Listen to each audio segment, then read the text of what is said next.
Над 40% од младите гледаат позитивно на Европската Унија, но немаат верба во брза интеграција на земјава, покажува анкетата на Институтот за добро управување и евроатлантски перспективи. Според податоците, речиси 36% од испитаниците сметаат дека македонската евроинтеграција ќе се случи, но дека тоа ќе биде во подалечна иднина.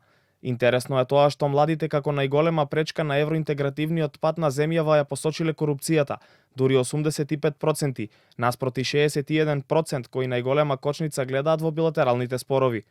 Речиси исте процентот на испитаници кои сметаат дека ниската доверба во институциите е еден од најголемите проблеми за членство на Македонија во Унијата. Најслаба е довербата во сопствената земја на младите луѓе и тоа е навистина проблем и јас го гледам само во политизацијата.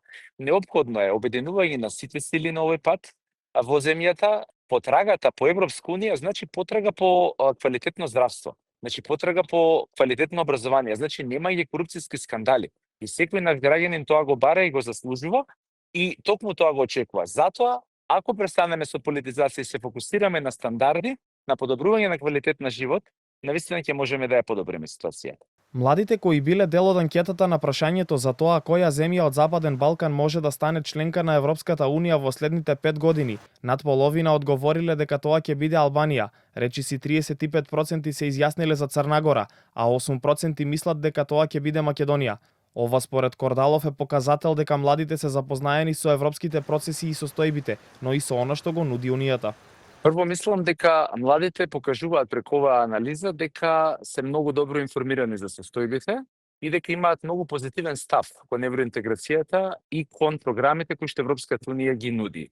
И тоа недвосмислено преку повеќе прашања се поставува. Довербата дека токму Албанија и Црна Гора ќе бидат најскорешните членки во Унијата според перцепцијата на младите луѓе, доказ колку се те информирани и колку ги следат медиумските, информациите на социјалните медиуми и другите канали. Анкетата е спроведена со 1000 млади лица во земјава на крајот на јуни годинава од страна на Институтот за добро управување и евроатлантски перспективи Скопје, Европскиот центар за извонредност Брисел и Германската фондација за слобода Фридрих Науман во соработка со младинската платформа Студентарија во земјава.